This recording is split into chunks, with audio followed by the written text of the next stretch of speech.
तो फिर एक क्लास में क्या समझाया था आपको? कुछ भी नहीं पता लगा, लिखवाया तो कुछ भी नहीं होगा। बहुत बढ़िया। चलो फिर, अब वो पहले वाली क्लास तो भूल गए होंगे आप। Very good. ऐसे बता दे रहा करो टाइम टाइम पर।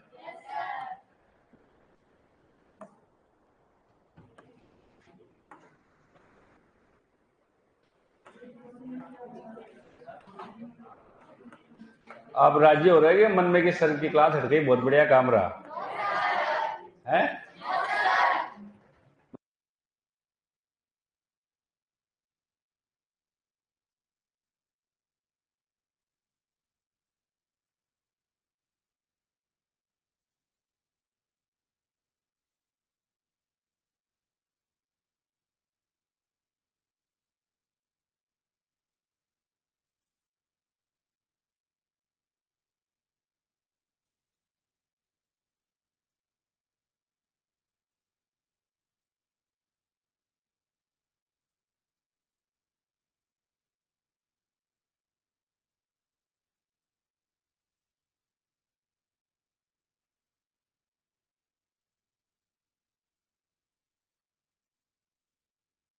ग्यारह फिक्स है उनका भाई, अपने को 11 बजाने और 11 बजे और नींद आई। चलो अब अपने पॉइंट पे वापस एक, सब कुछ मान लो कुछ नहीं पढ़ा आपने, अब दोबारा से देखते हैं इलेक्ट्रोकेमिस्ट्री को। थोड़ा बहुत याद है तो अच्छी बात है, नहीं याद है तो कोई खास बात नहीं।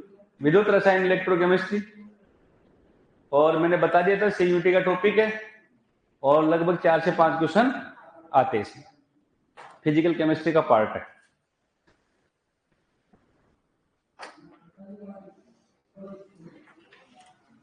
मैं पढ़ा रहा हूँ, अरे बावड़ा हूँ क्या मैं? हैं?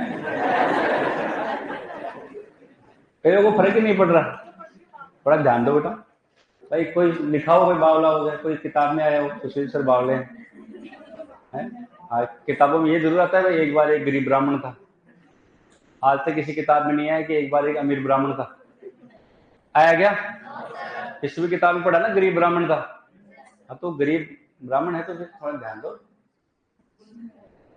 तो विद्युत रसायन चैप्टर है अपना, और इसमें विद्युत ऊर्जा को रासायनिक ऊर्जा में, विद्युत ऊर्जा को रासायनिक ऊर्जा में और रासायनिक ऊर्जा को विद्युत ऊर्जा में परिवर्तित करने का अध्ययन किया जाता है। विद्युत ऊर्जा को रासायनिक ऊर्जा में और रासायनिक ऊर्जा को विद्युत ऊर्जा में, उसको हम बोलते हैं विद्युत रसायन। अब विद्युत ऊर्जा जो होती है वो कौन सी है, रासायनिक ऊर्जा कौन सी है? तो मैंने एक बात बताई थी कि जो रासायनिक ऊर्जा होती है उस ऊर्जा को एकत्रित किया जा सकता है। क्या किया जा सकता है बेटा? एकत्रित किया जा सकता है। तो एकत्रित किया जा सकता है इसको, तो जब इसको एकत्रित किया जाए तो हमें इस ऊर्जा को बदलने की जरूरत पड़ती है।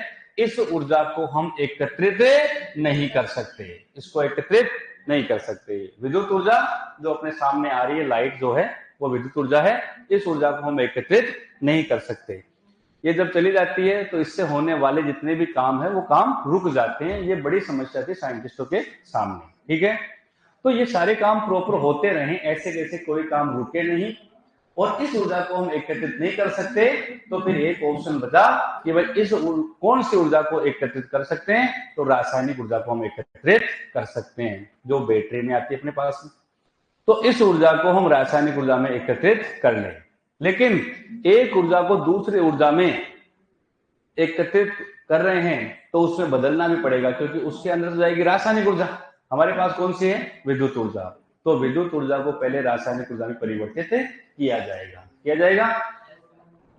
तो दो तरह की बातें हो रही है कि एक तो विद्युत ऊर्जा को किसमें बदलें? रासायनिक ऊर्जा में। तो जो विद्युत ऊर्जा को रासायनिक ऊर्जा में बदलने वाला जो काम करता है, जो सेल होता है, उसको हम दूसरा नाम देते हैं, और रासायनिक ऊर्जा को विद्युत ऊर्जा में बदलता है, उस सेल को हम दूसरा नाम देते हैं।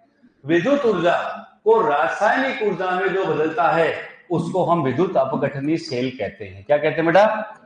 विद्युत अपघटनीय सेल। विद्युत अपघटनीय सेल। अब हमसे ये कोई पूछे कि ये सेल क्या चीज है, तो सेल एक प्रकार की एक युक्ति होती है, साधन होता है जो एक ऊर्जा से दूसरी ऊर्जा में रूपांतरित करने का काम करता है। मान लो अपने पास मैं कहूं कि वो बैटरी है, वो क्या काम आ रही है, तो सो एक ऊर्जा को दूसरी ऊर्जा में बदलने का काम कर रही है, उसके अलावा कोई काम नहीं है। जब लाइट आती है तब तो विद्युत ऊर्जा उसके अंदर जाती है और वो चार्ज हो जाती है, तो विद्युत ऊर्जा किससे बदल जाती है, रासायनिक ऊर्जा में। और जब लाइट चली जाती है तो वो रासायनिक ऊर्जा वापस किस में आ जाती है, विद्युत ऊर्जा में। तो वो सेल एक ऐसा साधन है, एक ऐसी कोई युक्ति है, डिवाइस है, जो एक ऊर्जा को दूसरी ऊर्जा में परिवर्तित करने का काम करती है। जो दोनों तरह का काम करते हैं वो द्वितीयक सेल होते हैं, और जो एक ही तरह का काम कर सकते हैं वो प्राथमिक सेल होते हैं। एक ही तरह का काम मतलब एक ऊर्जा को दूसरी ऊर्जा में बदल रहे हैं। जैसे मैं बात करूं कि घड़ी का सेल अपना, तो वो घड़ी का सेल है तो वो चार्ज नहीं होगा ना, वो डिस्चार्ज होगा और उसको हम फेंक देंगे, तो उसमें एक ही तरफ चलने वाली अभिक्रिया होती है। यदि दोनों तरफ होती तो वापस चार्ज हो जाता। जैसे ये वाला जो इसमें चल रहा है, ये वाला इसके अंदर जो सेल है, वो वाला सेल, तो इसमें जो सेल है वो सेल क्या है, द्वितीयक सेल है, मतलब वो डिस्चार्ज भी हो रहा है और वापस से भी क्या हो रहा है, चार्ज। तो जब उसको चार्ज कर रहे हैं तो वहां पर लगा रहे हैं, तो विद्युत ऊर्जा किसमें बदल रही है, रासायनिक ऊर्जा में। और अब इसमें काम में ले रहे हैं तो रासायनिक ऊर्जा वापस विद्युत ऊर्जा में बदल रही है। हम कहें हाँ कि विद्युत ऊर्जा में कैसे बदल रही है सर, इसमें से जो है तो ये वायर आ रहा है यहाँ पर, इसमें इलेक्ट्रॉन का काम हो रहा है। किसका हो रहा है, इलेक्ट्रॉन का। और इलेक्ट्रॉनों का जो स्थानांतरण होता है उसको विद्युत ऊर्जा बोलते हैं। क्या बोलते हैं, विद्युत ऊर्जा। फिर इस विद्युत ऊर्जा से मैं यहाँ पे बोल रहा हूं तो ये किसी न किसी तरीके से वहां से जुड़ा हुआ है ना, तो मेरी आवाज को वहां तक भेज रहा है। ये ध्वनि ऊर्जा हो रही है। कौन सी ऊर्जा हो रही है, ध्वनि ऊर्जा। तो एक विद्युत रासायनिक ऊर्जा पहले किससे बदल रही है, विद्युत ऊर्जा में। फिर विद्युत ऊर्जा किससे बदल रही है, ध्वनि ऊर्जा में। किसमें, ध्वनि ऊर्जा में।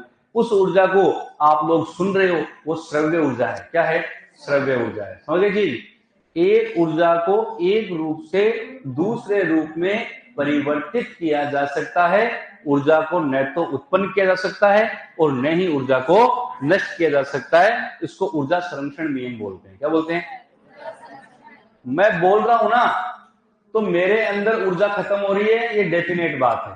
मेरे अंदर जो ऊर्जा है तो वो ऊर्जा मेरी खत्म हो रही है और मेरे को ऊर्जा वापस लगातार बोलना है तो मेरे को ऊर्जा की जरूरत पड़ेगी। और वो ऊर्जा हम किसके रूप में लेते हैं, ग्लूकोज के रूप में। किसके रूप में, तो हम ऊर्जा, मैं बोल रहा हूं, मैं ध्वनि ऊर्जा मैं बोल रहा हूं, आप लोग सुन रहे हो, श्रव्य ऊर्जा है। समझ गए मेरी बात। ये डिस्चार्ज हो रहा है तो इसके अंदर जो रासायनिक ऊर्जा है वो धीरे धीरे किसमें बदल रही है, ध्वनि ऊर्जा में बदल रही है, विद्युत ऊर्जा में बदल रही है। तो इसको चार्ज करेंगे तो विद्युत ऊर्जा वापस किसमें बदलेगी, रासायनिक ऊर्जा। ऊर्जाओं का केवल रूपांतरण किया जा सकता है। ऊर्जा को न तो खत्म कर सकते हो आप और न ही ऊर्जा को नष्ट कर सकते हो। ये जो लाइट आ रही है, इस लाइट को, विद्युत ऊर्जा को हम कौन सी ऊर्जा में बदल दें, रासायनिक ऊर्जा में। तो इसके लिए जो सेल काम में लिया जाता है वो सेल कौन सा बेटा, विद्युत अपघटनी सेल। और रासायनिक ऊर्जा को विद्युत ऊर्जा में बदलेगा वो कौन सा है, रासायनिक ऊर्जा को विद्युत ऊर्जा में बदल दे वो है विद्युत रासायनिक सेल। कौन सा है, विद्युत रासायनिक सेल। इतनी बात समझ में आ गई क्या मेरी, अरे समझ में आ गई। तो अब दोनों में से मैं आपको ये पूछूं कि ऐसा कौन सा सेल है जो विद्युत ऊर्जा उत्पन्न करता है, कौन सा है, विद्युत रासायनिक सेल। ये विद्युत रासायनिक ऊर्जा को किससे बदलता है, विद्युत ऊर्जा में। यानी कि विद्युत ऊर्जा उत्पन्न करता है ना, किससे करता है, तो रासायनिक ऊर्जा से। और रासायनिक ऊर्जा कहाँ होती है, रसायन में होती है। किसमें होती है, रसायन में, केमिकल्स में होती है। किसमें होती है, केमिकल्स में। तो हम ऐसे केमिकल लेंगे जिनसे रासायनिक ऊर्जा विद्युत ऊर्जा में परिवर्तित की जाएगी, उसका अध्ययन करेंगे अपन। ठीक है। और ऐसे पूछूं मैं कि ऐसा कौन सा सेल है जिसमें विद्युत ऊर्जा दी जाएगी, विद्युत अपघटनी सेल। इसमें विद्युत ऊर्जा दी जाएगी ना, तभी तो क्या होगा, रासायनिक ऊर्जा में बदलेगा। मेरी बात समझ में आ रही है क्या। मान लो मैं इस सेल को, ये जो लगा हुआ है, इस सेल को चार्ज कर रहा हूं। मैं क्या कर रहा हूं, चार्ज कर रहा हूं, लगा करके चार्ज कर रहा हूं। या बैटरी, बड़ी बैटरी है, उसको मैं चार्ज कर रहा हूँ, लाइट आ रही है, अब लाइट आ रही है, चार्ज हो रही है बैटरी। तो इस टाइम विद्युत ऊर्जा दी जा रही है, विद्युत ऊर्जा दी जा रही है, और कौन सी ऊर्जा बन रही है? रासायनिक ऊर्जा। तो इस टाइम वो सेल कौन सा काम कर रहा है? विद्युत अपघटनशील का कर रहा है, क्योंकि विद्युत ऊर्जा उसको दे रहे हैं ना, तो किससे बदल रहा है? रासायनिक ऊर्जा में। और जब लाइट चली गई, लाइट चली गई, तो अब उससे ऊर्जा प्राप्त होगी अपने को, तो रासायनिक ऊर्जा किससे बदलेगी? विद्युत ऊर्जा में। तो किसकी तरह काम करेगा? मेरी बात समझ में आ रही है क्या? ठीक है, तो इन दो सेलों का अपन अध्ययन करेंगे। अब हम पहले बात करते हैं विद्युत रासायनिक सेल की। किसकी बात करते हैं? विद्युत रासायनिक सेल। अब कठिन नहीं, पहले विद्युत रासायनिक सेल पढ़ेंगे, क्योंकि ये ज्यादा इंपॉर्टेंट है, ज्यादा चैप्टर इसी का है। विद्युत रासायनिक सेल थोड़ा समझा देता हूं आपको, क्योंकि वो एक क्लास तो है वो खराब हो गई ना। हाँ, इलेक्ट्रोकेमिकल सेल बोलते हैं इसको, इंग्लिश वाले बोलते हैं। कौन बोलते हैं? इंग्लिश वाले। आप भी इंग्लिश वाले हो क्या? हाँ, आप, हाँ, अंग्रेज भी दो तरह के होते हैं, बड़े अंग्रेज, छोटे अंग्रेज, सीबीएसई और आरबीएसई। बैठे उधर। हाँ, actually yes away go run from this that, बस वो करते हैं खूब ज्यादा। हाँ, और बढ़िया काम हो जाता है वहां। चलो अब देखो, विद्युत रासायनिक सेल। इस विद्युत रासायनिक सेल को एक वैज्ञानिक आए, अलेक्जेंडर वोल्टा, अलेक्जेंडर वोल्टा, और एक वैज्ञानिक आए लुइजी गैल्वेनी, लुइजी गैल्वेनी। ज्यादा आवाज तो नहीं जा रही ना उधर? पास वाली क्लास डिस्टर्ब हो जाती है कई बार, बस इससे कम तो नहीं हो सकती। और दो वैज्ञानिक आए, इन दोनों वैज्ञानिकों ने इस सेल की क्रियाविधि को बताया। क्या बताए? क्रियाविधि, मतलब इस सेल के बारे में बताए। तो इनके सम्मान में एक तो वोल्टा के सम्मान में रखा वोल्टियस सेल। क्या नाम रखा? वोल्टियस सेल। और लुइजी गैल्वेनी के सम्मान में रखा गैल्वेनिक सेल। ये दोनों सेल हैं, वो इसका ही नाम है, ध्यान रखना, अलग नहीं है। ये दोनों नाम, अलेक्जेंडर वोल्टा और लुइजी गैल्वेनी। तो वोल्टियस सेल और गैल्वेनिक सेल, कौन से सेल को बोलते हैं? विद्युत रासायनिक सेल को। याद रखना है, तो नाम ही अलग है, बाकी काम एक ही है। तो विद्युत रासायनिक सेल को ही वोल्टियस सेल और गैल्वेनिक सेल बोलते हैं। फिर एक वैज्ञानिक आए, जेएफ डेनियल। कौन आए? JF Daniel. इन्होंने एक एग्जाम्पल के साथ इसको समझाया। समझ गए चीज? एक एग्जाम्पल देकर के समझाया, और इसलिए उनके सम्मान में इसका नाम क्या रखा गया? Daniell cell. क्या रखा गया? Daniell cell. तो गैल्वेनिक सेल कह दो, वोल्टियस सेल कह दो, डेनियल सेल कह दो, विद्युत रासायनिक सेल कह दो, चारों एक ही नाम है। याद रह जाएंगे क्या? हाँ। कौन सी ऊर्जा को कौन सी ऊर्जा में बदलते हैं?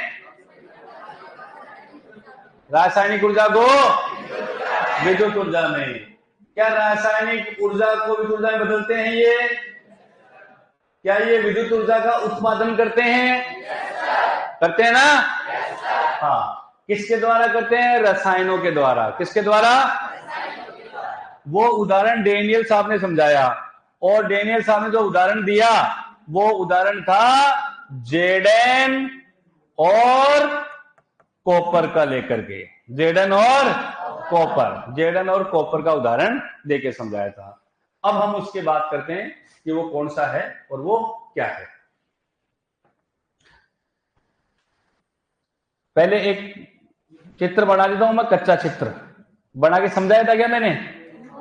नहीं बनाया, अब बनाता हूं। फिर कल मैं पक्का चित्र बनाता हूं। छोटी क्लास में पढ़ते हैं ना, कच्चा चित्र पक्का चित्र, ऐसे बनाता हूं। हाँ, मतलब आज समझाऊंगा, कल दोबारा चित्र बनाऊंगा, तो दोबारा फिर से समझाऊंगा। समझे जी? ताकि एक बार में काम आ जाए। जो चित्र बनाऊंगा ना मैं, वो चित्र 8-9 दिन चलेगा। कितने दिन? 8-9 दिन तक चलेगा वो चित्र। और वो उस चित्र में सब कुछ आ जाएगा, इतना पढ़ना है, इसे ध्यान से समझना है। एक बीकर लिया मैंने, एक बीकर ले लिया और उस बीकर में मैंने भर दिया ZnSO4। क्या भर दिया बेटा? ZnSO4। और दूसरा बीकर लिया, उस दूसरे बीकर में भर दिया मैंने CuSO4। यही क्यों लिए मैंने? ये डेनियल का उदाहरण है। किसका उदाहरण है? डेनियल का। Zn और कॉपर आते ही किसका उदाहरण आ गया? डेनियल सेल का। डेनियल का मतलब Zn और कॉपर की बात कर रहा है। क्या सबके सब डेनियल सेल, सबके सब डेनियल सेल विद्युत रासायनिक सेल के उदाहरण होते हैं क्या? यस। अरे डेनियल सेल विद्युत रासायनिक उदाहरण है। क्या सारे के सारे रासायनिक सेल डेनियल होते हैं? नहीं होते। हाँ, अब कंफ्यूज हो गए ना? मेरी बात समझो, मैं Zn और कॉपर की जगह Zn और Ag ले लेता हूं और Zn और Ag का मैंने सेल बना दिया, तो वो विद्युत रासायनिक सेल तो बन गया, क्योंकि वो तो किसी का बन सकता है, तो वो विद्युत रासायनिक सेल बन गया। लेकिन वो क्या नहीं बनेगा? वो डेनियल नहीं होगा। डेनियल तो केवल Zn और कॉपर का होगा। मैं Zn और Ag का एग्जाम्पल ले लेता हूं और फिर मैं ये पूछता हूं कि क्या ये वोल्टेज सेल है? बन जाएगा ना? वोल्टेज सेल बन जाएगा, गैल्वेनिक बन जाएगा, लेकिन डेनियल नहीं बनेगा। तो ये कंफ्यूज नहीं होना है, ये कोई बड़ा मैटर भी नहीं है, पर ये ध्यान रखना है कि जब मैं वर्ड कौन सा बोल रहा हूं, वोल्टेज, गैल्वेनिक, डेनियल, है तो चारों चीज एक ही, लेकिन डेनियल के केस में एक स्पेशल कंडीशन आ रही है कि Zn और कॉपर ही होना चाहिए, तभी डेनियल कहोगे, वरना क्या कहोगे उसको? विद्युत रासायनिक कहोगे। मैं ये कहूं कि Zn और कॉपर को विद्युत रासायनिक कह सकते हैं क्या? यस, कह सकते हैं। उसी का उदाहरण है। क्या इसको विद्युत रासायनिक कहेंगे? यस। क्या इसको डेनियल कहेंगे? नहीं कहेंगे। तो अंतर पता लग गया ना? अरे लगा नहीं लगा? सब स्टूडेंट टीचर नहीं होते और सब टीचर स्टूडेंट होते हैं, इतना ही फर्क है, थोड़ा सा ये सोचने में।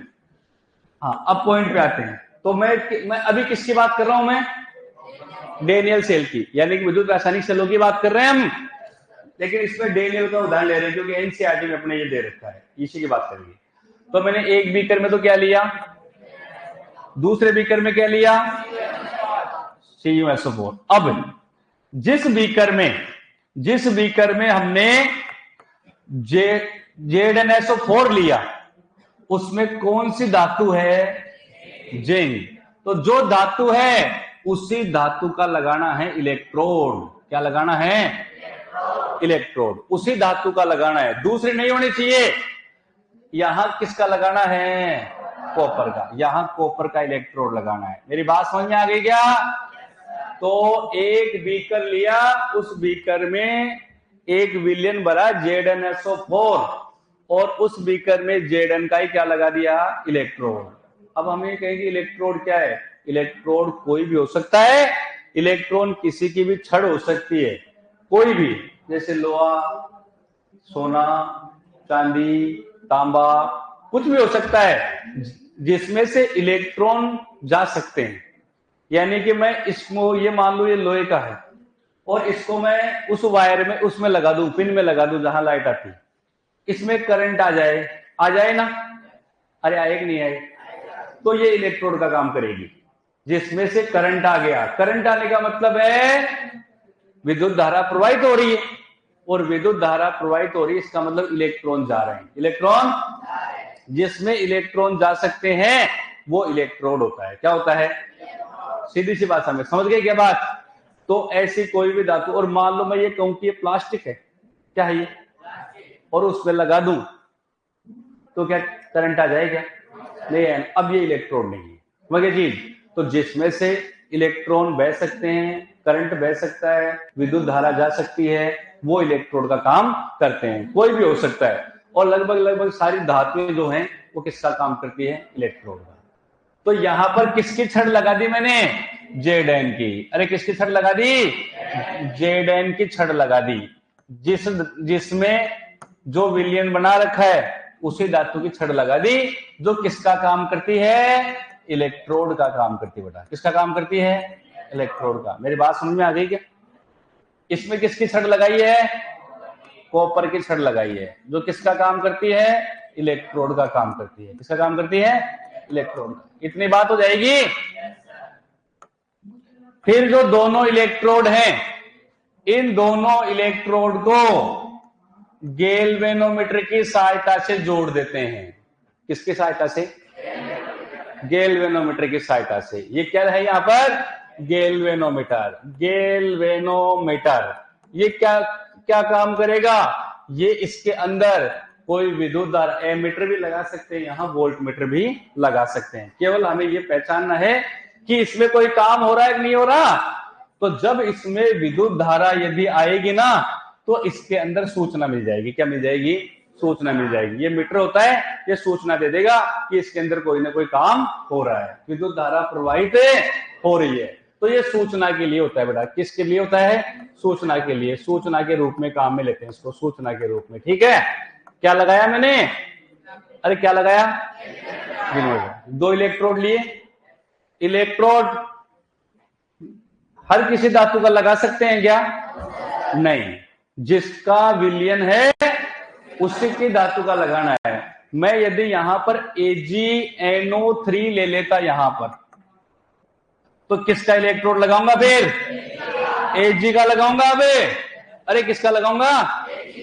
Ag का। मैं यहां पर मान लो मैं ये कह देता कि PdCl2, तो किसका लगाऊंगा? मैं Pd का लगाऊंगा। समझ गए चीज? यानी कि जो धातु है उसी धातु का क्या लगाना है अपने को? इलेक्ट्रोड लगाना है। समझ गए कि मेरी बात? दोनों इलेक्ट्रोडों किससे जोड़ दिया? गैल्वेनोमीटर से। ये जो बाहर की तरफ, अब क्या ये सेल पूरा बन गया क्या? तो ये सेल पूरा नहीं बना। सेल पूरा नहीं बना अभी तक। तो इस सेल को पूरा करने के लिए इसके बीच में एक यू आकार की नली लगाते हैं, जिसको अपन लवण सेतु बोलते हैं। क्या बोलते हैं? लवण सेतु। यू आकार की नली तो अपने को दिख ही नहीं रही, वो इस तरह की नली है। वो यू आकार की है कि नहीं? ये अरे ये यू आकार है कि नहीं है? है ना? नहीं है यू आकार, ये यू ट्यूब है। क्या है भाई? ट्यूब बोलते हैं नली को। और ये कैसा है? यू। तो ये यूट्यूब है। क्या है? यूट्यूब। ये यू आकार की नली है, कांच की बनी होती है। किसकी? सुन लो मेरी बात इधर। हाँ, कई लोग ध्यान नहीं दे रहे, बाद में कहेंगे ऐसे मुंह पाड़ेंगे कि कहां से आए। लवण सेतु बोलते हैं इसको। क्या बोलते हैं? अब दोनों बात बताऊंगा मैं, लवण सेतु क्यों बोलते हैं। ये एक यू आकार की नली होती है कांच की। इस यू आकार की कांच की नली के अंदर जो है वो लवण भरते हैं। क्या भरते हैं? लवण भरते हैं। लवण क्या क्या भरते हैं? KCl ले सकते हैं, अमोनियम क्लोराइड ले सकते हैं, K2SO4 ले सकते हैं, KNO3 ले सकते हैं, कोई भी ले सकते हैं। कोई भी पदार्थ ले सकते हैं जो लवण हो, यानी कि अम्ल और क्षार नहीं हो, केवल क्या हो? लवण हो। अरे क्या हो? लवण हो। तो ये लवण लेकर के इनको, अब ये लवण जो होते हैं ना, ये पाउडर की तरह होते हैं। पाउडर होता है ना अपना नमक के जैसे, ऐसे पिसा हुआ बहुत बारीक आटा होता है ना, आटा उसकी तरह का है ना, पाउडर की तरह होते हैं ये। तो इनको इसमें भरेंगे तो निकल जाएगा वो। तो इनको एगार एगार जेल में मिलाते हैं। किसमें? अगर भी बोल देते हैं कुछ लोग इसको, अगर। हाँ, एगार एगार जेल में मिलाते हैं। एगार एगार जेल में मिला करके इनका गाढ़ा पेस्ट बनाया जाता है। गाढ़ा पेस्ट जेल में क्यों मिलाते हैं? क्योंकि अगार अगार जेल में क्यों मिलाते हैं? ये पाउडर है। ये क्या है? पाउडर है। तो इनको इसके अंदर भरना है अपने को। तो पानी में मिला देंगे तो पानी बड़ा विद्युत की चालकता दिखा देगा। क्या दिखा देगा? चालकता दिखा देगा। विद्युत क्या दिखाता है? चालकता दिखाता है ना। एगार एगार जेल चालकता नहीं दिखाता है। एगार एगार जेल तो जानते होंगे, बालों में लगाते हैं। नहीं जेल नहीं लगा, अम्बा तो क्या लगाऊंगा, उड़ गए मेरे तो। हाँ हाँ, फैशन वाले बच्चे लगाते हैं, नए कॉलेज में जाते हैं वो ऐसे जेल लगाते हैं ना, बालों में जेल लगाते हैं, वो वैसा जेल आता है, समझ गए जी। एगार एगार जेल, उसमें पीस करके, उसमें मिला करके इसका गाढ़ा पेस्ट बना लेते हैं आटे की तरह, और इसमें भर देते हैं। भर दिए क्या? भर दिए। ये निकले नहीं, इसके लिए इस नली के दोनों मुंह के ऊपर रुई से डाट लगा देते हैं चिपका करके। समझ गए मेरी बात? तो मैं वापस बोल रहा हूं, एक यू आकार की नली लेते हैं कांच की, जिसमें लवण भरते हैं। क्या भरते हैं? लवण। ये सब के सब लवण है अक्रिय लवण। क्या है बेटा? ये अक्रिय लवण लेते हैं, और वो अक्रिय लवण को एगार एगार जेल में मिला करके गाढ़ा पेस्ट बनाते हैं। उस पेस्ट को इस यू आकार की नली में भर देते हैं। भर के इसके दोनों सिरों के ऊपर रुई से डाट लगा देते हैं, बंद कर देते हैं मुंह को, ठीक है ना। और इसको पकड़ करके और इसमें उल्टा लटका देते हैं। लटका दिया उल्टा, ये उल्टा लटका दिया ना, हाँ ये उल्टा लटका दिया। पर ये उल्टा लटकाएं तब अपने को ये भी ध्यान रखना है कि ये इसके अंदर विलियन में डूब जाए। ऐसे नहीं हवा में तैरता रहे, ये तो हवा में तैरता रहे बाहर, ये डूबना भी चाहिए इसके अंदर। इसके अंदर विलियन है ना अपने पास, तो ये विलियन है, इसके अंदर ये डूब जाने से डूब गया। अब ये इसके अंदर भरा तो क्या गया था? लवण, अक्रिय लवण। और ये काम कर रहा है सेतु की तरह। सेतु जानते हो ना, बांध मिलाने का काम कर रहा है, दो को मिलाने का काम कर रहा है ना। राम सेतु नहीं सीखा क्या? सुना तो होगा ही। और बांध क्या करते हैं? दो जगह को मिलाने का काम करते हैं। पुल बोलते हैं आजकल, क्या बोलते हैं? पुल, ब्रिज बोलते हैं इंग्लिश वाले। हाँ, तो ये ब्रिज बना दिया, इसको इंग्लिश में बोलते हैं सॉल्ट ब्रिज। क्या बोलते हैं बेटा? सॉल्ट ब्रिज बोलते हैं, ठीक है ना। ब्रिज तो जानते हो, आजकल खूब शहरों में बन रहे हैं ब्रिज। हाँ, वो तो दो जगह को मिलाने का काम करते हैं। तो ये सॉल्ट ब्रिज है, लवण सेतु। ये मिला दिया, अब ये सेल बन गया पूरा। इस तरह का विद्युत रासायनिक सेल बनता है, समझ गए क्या? हाँ, कभी मौका मिलेगा तो यहाँ पर लेके आऊंगा और आपको बना करके दिखा दूंगा भाई ये बन रहा है, ठीक है ना। लैब में सामान पड़ा रहता अपने पास। तो कुल मिलाकर के वापस बोल रहा हूं मैं, दो तो लिए बीकर, दो क्या लिए? दोनों बीकर में अलग अलग प्रकार का विद्युत अपघट्य का क्या भर दिया? विलियन। समान नहीं होना चाहिए, एक में ZnSO4 भरा तो एक में CuSO4 भर दिया।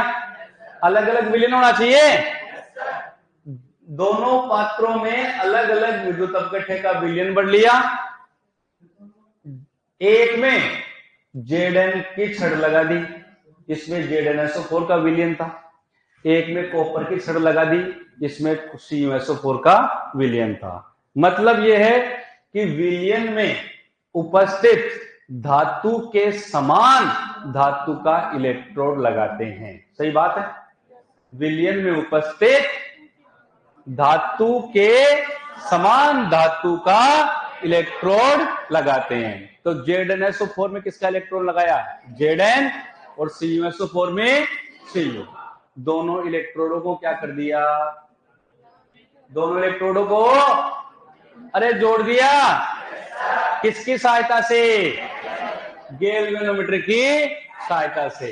ये जो बाहर की तरफ काम हुआ है ना, इसको बोलते हैं बाह्य परिपथ। क्या बोलते हैं इसको? बाह्य परिपथ। ध्यान रखना, कल दोबारा चित्र बनाऊंगा इसका साफ सुंदर। हाँ, बाह्य परिपथ। और जो बीच में नीचे लगाया मैंने लवण सेतु, क्या लगाया? लवण सेतु। इसको बोलते हैं आंतरिक परिपथ। ये अंदर का काम कर रहा है ये, तो ये आंतरिक परिपथ। तो बाह्य परिपथ और आंतरिक परिपथ समझ गए क्या? क्वेश्चन पूछ लेता है ये एग्जाम में कि बाह्य परिपथ में कौन प्रवाहित हो रहे हैं और आंतरिक परिपथ में कौन प्रवाहित हो रहे हैं। बताया नहीं अभी तक मैंने, बताऊंगा बाद में। उससे पहले अपने को ये पता रहे कि बाह्य परिपथ तो कौन सा है और आंतरिक परिपथ कौन सा है। तो बाह्य परिपथ में तो किसको जोड़ा गया है? इलेक्ट्रोडों को। इलेक्ट्रोडों को जोड़ करके बाह्य परिपथ बनाया गया, और विलियनों को जोड़ने का काम कर रहा है वो लवण सेतु, वो आंतरिक परिपथ है। क्या है? ये इतना काम हो गया। ये हो गई बनावट किसकी? कौन से सेल की? विद्युत रासायनिक सेल की, या वोल्टीय सेल की, या गैल्वेनिक सेल की, या डेनियल सेल की। समझ गए चीज? अब ये सेल काम कैसे करेगा, ध्यान से समझना है। अब ये सेल काम करेगा खुद ही। इसमें विद्युत धारा देने का कोई काम किया क्या हमने? नहीं, बाहर से विद्युत धारा नहीं दी जाएगी, क्योंकि कौन सा सेल पढ़ रहे हैं हम? विद्युत रासायनिक सेल। और विद्युत रासायनिक सेल कौन सी ऊर्जा को कौन सी ऊर्जा में बदलता है? रासायनिक ऊर्जा को विद्युत ऊर्जा में नहीं बदलता? हाँ बदलता है, पूछ लेता हूं मैं, क्या पता नहीं बदले। अब हम ये सोचेंगे, अब हम करेंगे कि ये काम कैसे करता है ये सेल।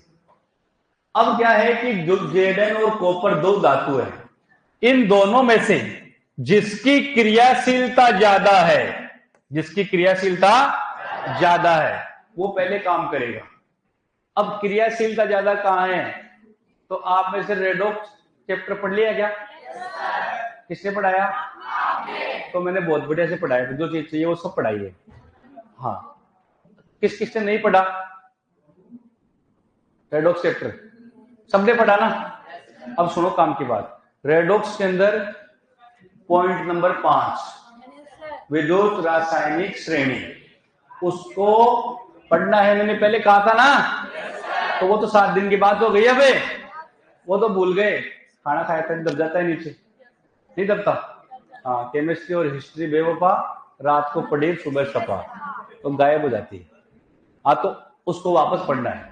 उसमें साफ साफ मैंने एक चीज लिखवा रखी है, लालू के बाप स्कूटर के नीचे मरे, अलादीन मेरी जान, कार फिर केड़े को निकलेगी, सन पागल है छापा। उसमें ये देखो कि जेडन और कॉपर में कौन ज्यादा क्रियाशील है?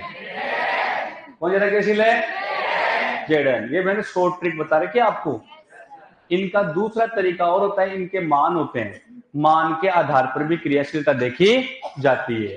तो मान के आधार पर हम इस चैप्टर में बात करेंगे, लेकिन अपने पास सीधा शॉर्ट ट्रिक दे रखी है। तो जिसकी क्रियाशीलता ज्यादा है वो पहले काम करेगा। अब यहां से ध्यान देना, क्रियाशीलता किसकी ज्यादा है? जेडन की। जिसकी क्रियाशीलता ज्यादा हो वहां एक ट्रिक लगानी है। कौन सी? लॉन। क्या लगाना है? समझते ना मेरी बात को? वहां क्या ट्रिक लगानी है? याद हो जाएगा ना? लॉन। लेफ्ट साइड, एल का मतलब लेफ्ट साइड। ज्यादा क्रियाशील कौन था? जिंक। जिंक लेफ्ट साइड में होगा। ये लेफ्ट साइड है और ये राइट साइड। लेफ्ट साइड में जो है जिंक, उसका ऑक्सीडेशन होगा, ऑक्सीकरण। क्या होगा? ऑक्सीकरण। तो अपने से कोई पूछे कि ऑक्सीकरण किसका हो रहा है, तो जिंक का हो रहा है। जिंक का क्या हो रहा है बेटा? ऑक्सीकरण। ध्यान रखना है, ये ट्रिक लगा देनी है। इसका ऑक्सीकरण हो रहा है तो इधर वाले का क्या हो रहा है? अपचयन हो रहा है। समझ गए? और जिसका ऑक्सीकरण होता है वो एनोड होता है। क्या होता है? एनोड। याद रखना है। तो ये किसका काम कर रहा है? एनोड का। ये एनोड है। तो ये वाला क्या है? कैथोड। जो एनोड है वो नेगेटिव होता है हमेशा। क्या होता है? नेगेटिव। एनोड नेगेटिव होता है और कैथोड होता है पॉजिटिव। ये किसकी बात कर रहे हैं? विद्युत रासायनिक सेल की। समझ गए चीज? अब ये माइनस क्यों आए अभी बात करूंगा मैं। तो लॉन ट्रिक लगानी है। लॉन ट्रिक कहां लगानी है? जिसकी क्रियाशीलता, और क्रियाशीलता का पता कैसे लगेगा? विद्युत रासायनिक श्रेणी से। अब श्रेणी याद करनी पड़ेगी। हाँ, तो विद्युत रासायनिक श्रेणी में पता लग गया कि जेडन की क्रियाशीलता ज्यादा है। यहां तक का काम हो गया। अब जिसकी क्रियाशीलता ज्यादा होती है वो कैसे काम करता है, ध्यान से सुनना। ZnSO4 जो विलयन है उसमें Zn+2 आयन बनेंगे। बनेंगे नहीं बनेंगे? और SO4-2 आयन होंगे इसके अंदर। तो इसके अंदर बहुत सारे लाखों की संख्या में तो Zn+2 है और लाखों की संख्या पे SO4-2 है कि नहीं है? इधर भी वही बात है, इधर कॉपर +2 है और SO4-2 है। बहुत सारे हैं ये। तो ये इस तरीके से है। अब Zn ज्यादा क्रियाशील है, तो Zn ज्यादा क्रियाशील है तो Zn पहले क्रिया करना शुरू करता है, और Zn जो है वो Zn+2 में बदलता है। किसमें बदलता है बेटा? +2 में। Zn की क्रियाशीलता ज्यादा है, इसलिए Zn है वो Zn+2 में बदलता है, 2 इलेक्ट्रॉन निकाल देता है बाहर। ये Zn कहां से आया? ये Zn सॉलिड है। Zn क्या है? सॉलिड। और सॉलिड कौन था? ये था, ये बना हुआ, ये जिंक का इलेक्ट्रोड था कि नहीं था? ये Zn का इलेक्ट्रोड पिघलना शुरू होता है। क्या होता है? पिघलना शुरू होता है। Zn का इलेक्ट्रोड पिघलता है क्योंकि इसकी क्रियाशीलता क्या है? ज्यादा। और ये ठोस अवस्था में जो होता है, ये धीरे धीरे पिघलना शुरू होता है, और पिघल करके किस में पिघल जाता है? ये Zn ऐसे कॉर्नर से पिघलना शुरू हो गया, ये इधर से पिघल गया, ऐसे पिघलता गया, और पिघल करके विलयन किस में आ गए? +2 में आ गए। आगे इसके अंदर इस विलयन के अंदर बहुत सारे Zn+2 आयन बन जाते हैं। बनते हैं? मेरी बात समझ आई क्या? Zn क्या हो रहा था? पिघल रहा था। कौन सा इलेक्ट्रोड पिघल रहा था? Zn इलेक्ट्रोड पिघल रहा था। और एक Zn से क्या बनता है? Zn+2। हजारों लाखों की संख्या में Zn पिघल रहा है और Zn+2 बन रहा है। एक Zn पिघलने से 2 इलेक्ट्रॉन बाहर निकलते हैं, तो लाखों की संख्या में इलेक्ट्रॉन तो बाहर निकले होंगे। वो सारे इलेक्ट्रॉन यहां इस इलेक्ट्रोड पर इकट्ठे हो गए यहां पर। तो यहां इलेक्ट्रॉन तो इलेक्ट्रॉन बढ़ गए, और इसके अंदर Zn+2 आयन बढ़ गए ना? झूठ बोल रहा हूं क्या? वो इलेक्ट्रॉन, अब इधर तो इलेक्ट्रॉन हो गए ज्यादा और इधर इलेक्ट्रॉन रह गए कम। तो हर चीज दुनिया की ज्यादा से कहां जाती है? कम की तरफ। तो इलेक्ट्रॉन है वो यहां से जाना शुरू करेंगे इधर से, और इलेक्ट्रॉन इधर जाएंगे ना, तो इलेक्ट्रॉन की दिशा है ये हो जाएगी। इलेक्ट्रॉन इधर जाएंगे और इलेक्ट्रॉन इधर जाएंगे, तो फिर इधर इलेक्ट्रॉन लेगा कौन? तो यहां पहले से कौन है? Copper+2 है। इसके अंदर उपस्थित है वो Copper+2 जो होते हैं, Copper+2 आयन जो होते हैं, वो उन इलेक्ट्रॉनों को लेना शुरू करते हैं और वो बदल जाते हैं कॉपर में। किस बदल जाते हैं? कॉपर में। तो वो जो इलेक्ट्रॉन थे इधर आ रहे हैं, इनको ये Copper+2 लेते हैं और ये कॉपर में बदलते हैं। कॉपर जाकर के यहाँ चिपक जाता है, चिपक जाएगा ना, क्योंकि ये कॉपर का तो बना हुआ है, तो कॉपर के पास कॉपर चिपक जाता है। समझ गए मेरी बात? तो इलेक्ट्रॉन किधर से किधर आ रहे हैं? Zn से कॉपर की तरफ, Zn से कॉपर की तरफ, यानी कि एनोड से कैथोड की तरफ आ रहे हैं। और इलेक्ट्रॉन जब इस दिशा में आ रहे हैं, तो इलेक्ट्रॉन के दिशा के विपरीत जो होती है, वो किसकी दिशा होती है? विद्युत धारा की दिशा होती है। किसकी? विद्युत धारा की। याद रखना, ये फिजिक्स की बात है, ज्यादा डेप्थ में नहीं जाना अपने को। इलेक्ट्रॉन की दिशा के विपरीत विद्युत धारा की दिशा होती है। किसकी होती है? मतलब विद्युत धारा की परिभाषा ये आती है कि इलेक्ट्रॉन के प्रवाह के विपरीत विद्युत धारा बहती है। आप 2 तार लगाते हैं ना इसके अंदर, कितने तार लगाते हैं? पंखा चलाने के लिए कितने तार लगाते हैं? 2। तो दोनों में लाइट आ रही है क्या? उन दोनों में से एक में लाइट आ रही है, ध्यान रखना। कभी टेस्ट लगा करके चेक करना नहीं आपको, है ना? करना ही नहीं है अपने को, मैं बता रहा हूँ बस। मान लो, और करो तो तरीके से हवाई चप्पल पहन के करना है। कैसे? हवाई चप्पल पहन के करना है। वो हाँ, कुछ अलग होती है, और सूखे हाथों से करना है ना? हाथ गीले हैं और चप्पल पहनने की कोई फर्क नहीं पड़ेगा, पता लग जाएगा वो तुरंत ही कि लाइट आ रही थी। तो उसमें टेस्टर आता है, टेस्टर जानते हो क्या? लाइट को टेस्टर, उसमें लगा करके पीछे से टच होना चाहिए, है ना? पूरा सिस्टम होता है अर्थिंग का। उसमें लगाएंगे ना, दोनों में, एक में लाइट आ रही है, एक में जलेगा, एक में नहीं जलेगा। एक में लाइट आती है, केवल एक से जाती है, दूसरे से आती है, पूरा परिपथ बनता है। ओके जी? इलेक्ट्रॉन जा रहे हैं, उसके विपरीत क्या होती है? धारा होती है। क्या होती है? धारा। एक में से जा रहा है, एक में वापस आ रहा है। मेरी बात को समझना, ज्यादा डिटेल में नहीं जाना, फिजिक्स है। फिर क्या है? फिजिक्स है, गड़बड़ हो जाएगा मामला। इतना पढ़ लेंगे बहुत अपने लिए। कहने का मतलब, इलेक्ट्रॉन की दिशा जो हो रही है, उसके विपरीत क्या होती है बेटा? विद्युत धारा की दिशा होती है। क्या होती है? विद्युत धारा की दिशा। समझ गए मेरी बात? तो इलेक्ट्रॉन इस दिशा में बह रहा है, तो विद्युत धारा इस दिशा में बह रही है। तो इलेक्ट्रॉनों की दिशा Zn इलेक्ट्रोड से कॉपर इलेक्ट्रोड। सही है क्या? इलेक्ट्रॉन की दिशा कहां से कहां? जेडन इलेक्ट्रोड से कॉपर इलेक्ट्रोड, सही है। या ऐसे कह सकता हूं कि इलेक्ट्रॉन की दिशा एनोड से कैथोड, कह सकते हैं। या ऐसे कह सकते हैं कि अधिक क्रियाशील इलेक्ट्रोड से कम क्रियाशील इलेक्ट्रोड की तरफ। और इलेक्ट्रॉनों के विपरीत क्या होती है, विद्युत धारा। तो विद्युत धारा की दिशा कहां से कहां है, कॉपर से जिंक है, सही बात है क्या। ये अब आपसे पूछे कि बाह्य परिपथ में क्या प्रवाहित होते हैं, इलेक्ट्रॉन और विद्युत धारा।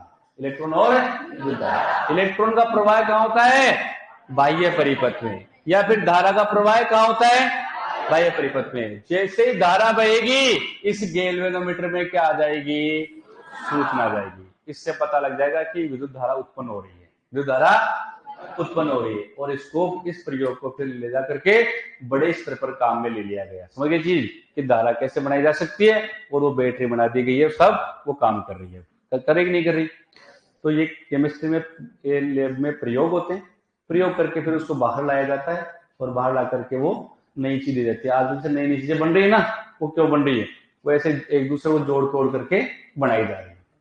अब दूसरी तरफ चलते हैं कि दूसरी तरफ क्या हो रहा था। दूसरी तरफ ये है कि इधर एक जेडन है, वो जेडन+2 में बन रहा था। तो जेडन+2 में बनने का मतलब जेडन+2 इसमें तो पहले से ही थे। अब जेडन+2 और ज्यादा हो गए, हो गए कि नहीं हो गए, अरे होंगे कि नहीं होंगे, क्योंकि जेडन पिघल रहा है ना इधर से। तो यहां पर दूसरा क्वेश्चन आ गया कि जेडन यानी कि एनोड पिघलता है, एनोड पिघलता है, एनोड हमेशा पिघलता है। अब आपको ये पूछे कि एनोड पर माइनस क्यों आया, पता लग गया कब, तो क्योंकि यहाँ इलेक्ट्रॉन बढ़ गए थे। क्या बढ़ गए थे, इलेक्ट्रॉन। एक जेडन+2 बढ़ रहा है तो 2 इलेक्ट्रॉन बढ़ रहे थे। लाखों की संख्या में जेडन पिघल गया और इलेक्ट्रॉन यहाँ बढ़ गए थे। इलेक्ट्रॉन बढ़ने से यहाँ पर चार्ज क्या आया था, माइनस। क्या आया था, तो फिर इधर प्लस क्यों आया, इधर कोई प्लस नहीं आता है।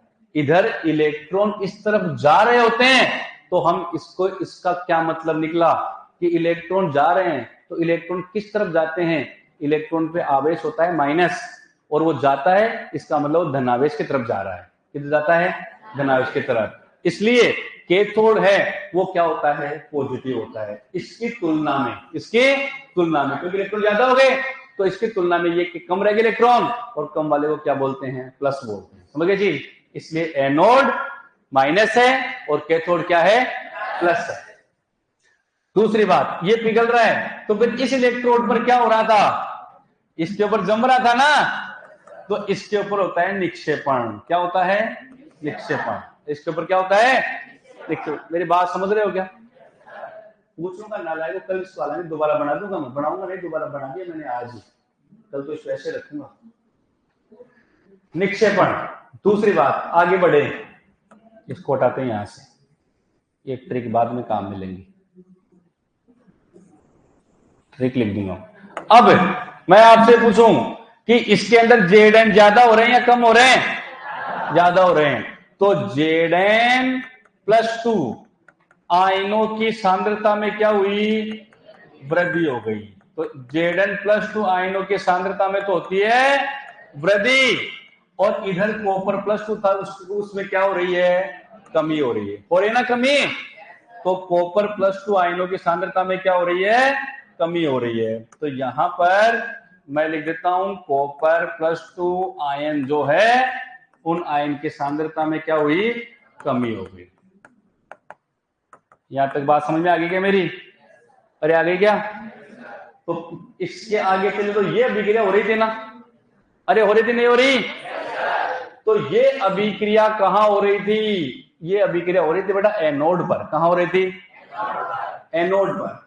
अभी मैंने क्या कहा कि एनोड पर क्या होता है, ऑक्सीकरण। एनोड पर ऑक्सीकरण सब जगह काम आएगी एलोन ट्रिक। एनोड पर ऑक्सीकरण, ऑक्सीकरण हो रहा है, तो इसका मतलब वो कौन है, एनोड, और ये कौन है, कैथोड। ये दोनों अभिक्रिया हो रही थी। इन दोनों अभिक्रियाओं को जोड़ दें यदि, तो पूरी सेल की अभिक्रिया बन जाती है। समझे क्या मेरी बात। एक तो एनोड पर हो रहा है, एक कैथोड पर। एनोड पर क्या हो रहा था, जेडन प्लस, ये पूरा अभिकारक अभिकारक एक तरफ कर लूं मैं, और उत्पाद एक तरफ कर लूं, 2 इलेक्ट्रॉन और कॉपर, यही है। इलेक्ट्रॉन से इलेक्ट्रॉन कैंसिल, क्या बच गया? Zn plus Cu plus 2 is equal Zn plus 2 plus Cu। Zn 0 से कहां जा रहा है? प्लस 2 में। क्या हो रहा है? ऑक्सीकरण। और कॉपर प्लस 2 से किस में जा रहा है? क्या हो रहा है? ऑक्सीकरण ऑक्सीजन दोनों हो रहे हैं, तो क्या हो गया? रेडॉक्स। विद्युत रासायनिक सेल एक रेडॉक्स अभिक्रिया का उदाहरण है। समझ गए क्या बात? अरे समझ गए? और जितनी भी रेडॉक्स अभिक्रिया होती है वो स्वतः प्रवर्तित होती है। कैसी होती है? स्वतः प्रवर्तित। स्वतः प्रवर्तित तो जानते होंगे, जो खुद ही बदलती है। क्या होती है? खुद ही बदलती है। इतनी बात है, इससे ज्यादा नहीं करेंगे वरना गड़बड़ हो जाएगा। मेरे को पता लगने लग गया धीरे धीरे कि दिमाग है पूरी तरह से बंद होने वाला है। इतनी सारी बात बता दी, हो जाए ना? हाँ, इसलिए फिजिकल केमिस्ट्री बढ़ाई। क्या है? Physical chemistry. आएगी तो बहुत प्यार से आएगी, नहीं आएगी ना तो ताकत लगाने से नहीं आएगी, दिमाग लगाने से आएगी। ताकत लगाते तो सबसे ज्यादा पैसे वाला कौन होता? गधा। सबसे ज्यादा मेहनत करता है वो, लेकिन आज तक नहीं हुआ। और सुबह उठने से दिमाग चलता तो किसका चलता? अखबार वाले का। सुबह सबसे जल्दी उठता है। हाँ, तो ना तो सुबह उठने से चलता है दिमाग और ना मेहनत करने से पैसे वाला बनता है। दिमाग को काम में लेने से चीजें होती है। अब इस चीज को ये दोबारा बताऊंगा मैं कल सारा पॉइंट। अब एक बार इसको पढ़ लो, फिर मैं क्वेश्चन पूछूंगा। देख लो एक बार 2 मिनट के लिए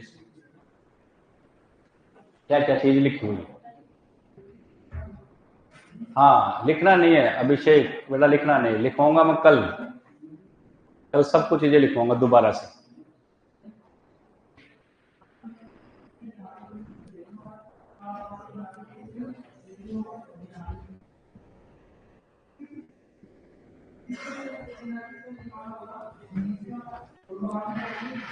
पढ़ लो, फिर पूछूंगा मैं। पूछ लू क्या? पानी तो लगता है मेरे को कल का होना चाहिए। कोरोना मुक्त है ना? हाँ, तो कोरोना हो जाए।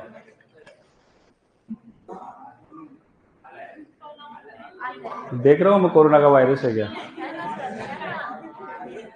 उजाले में देखूंगा।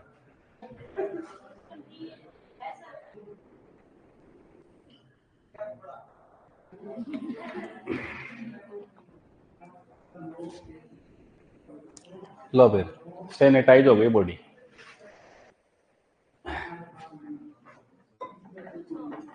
पूछ ले क्या?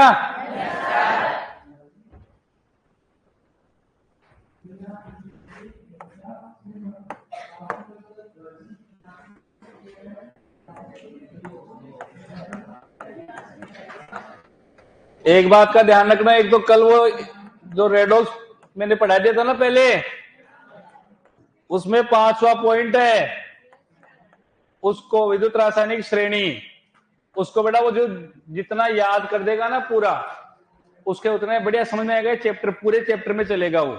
एसओपी एसआरपी आए थे ना? अरे आए थे क्या? वो सारे कल चलेंगे, एसओपी एसआरपी। इसलिए उस चैप्टर को पढ़ना एक तो।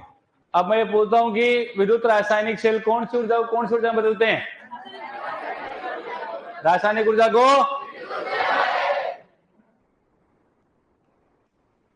डेनियल सेल में कौन कौन से इलेक्ट्रोड काम में लिए? जिंक और विलियन किस किस का है? Z-4 और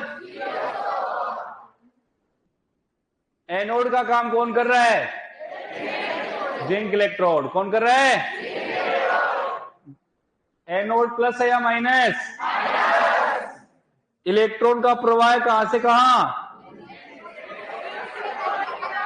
Zn इलेक्ट्रोड से कॉपर इलेक्ट्रोड की तरफ, यानी कि एनोड से कैथोड की तरफ। ट्रिक कौन सी काम में लेनी है? लॉन, लेफ्ट साइड ऑक्सीकरण, एनोड नेगेटिव। विद्युत धारा का प्रवाह कहां से कहां? कॉपर से जिंक की तरह। बाह्य परिपथ में क्या क्या प्रवाहित हो रहे हैं? इलेक्ट्रॉन और धारा। आंतरिक परिपथ जो होते हैं उसमें बेटा आयन प्रवाहित होते हैं। क्या होते हैं? याद रखना है, आंतरिक परिपथ में क्या होते हैं? आयन। बाह्य परिपथ में इलेक्ट्रॉन और विद्युत धारा, और आंतरिक परिपथ में आयन होते हैं। कौन सा इलेक्ट्रोड पिघल रहा है? जिंक पिघलता है। और निक्षेपण कहां होता है? कॉपर। निक्षेपण का मतलब होता है जमना। क्या होता है? समझ गए? ऑक्सीकरण कौन से इलेक्ट्रोड पर होता है?